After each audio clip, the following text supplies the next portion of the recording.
I mean, they just looked at Victoria and thought, oh, poor old Victoria, they're in lockdown. Bad luck, we don't have to worry about them. And what's happened up there has been an absolute disgrace.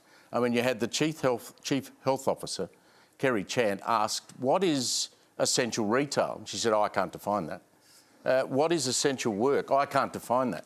I mean, you have to define that. In Victoria, nothing was open except for a supermarket, a petrol station, a chemist, and a bottle shop, of course.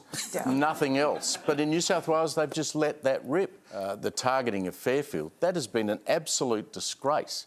I mean, those suburbs that make up that LGA are full of hard-working Sydney-siders who have to go out all over Sydney every day of the week, tradies, plumbers, sparkies, whoever they are, and we're suddenly targeting them and saying, oh, you've done the wrong thing, you can't spread this around. They can't afford to stay at home. If they stay at home, they don't have a salary, can't put food on the table. Okay. I spoke to the 3 mayors of those local government areas during the week on radio, and the government made the announcement that they were targeting Fairfield, Canterbury, Bankstown and Lakemba areas, and they never even spoke to the local mayor about it. Yeah. Didn't even ring them up and say, well, we're going to now have to lock you down. You're going to have a harder lockdown than the rest of the city.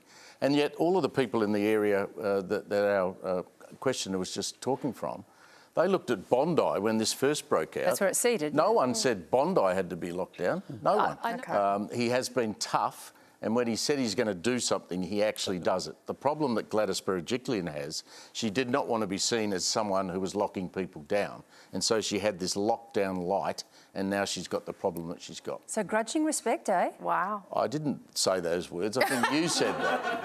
Yeah, I think you might be. He might be watching. No one's wanted that. So one great idea each from our panellists to get us out of this mess. I would make Mary Louise McLaws Prime Minister. Wow, look at that. Well, that sorts the problem. Right now. Mary Louise, would you accept the position? What would be your big idea? Oh, first of all, I'd redo the vaccine rollout to focus on the dose one for the 60 to 69-year-olds. They really are not taking up their vaccine. Secondly, I'd be focusing on the 20 to 39-year-olds. So those two groups are the two groups that I'd be concerned about. And can I have one more? Quickly. I get on the phone to Bibi Netanyahu and Biden and ask them to help me get more Pfizer.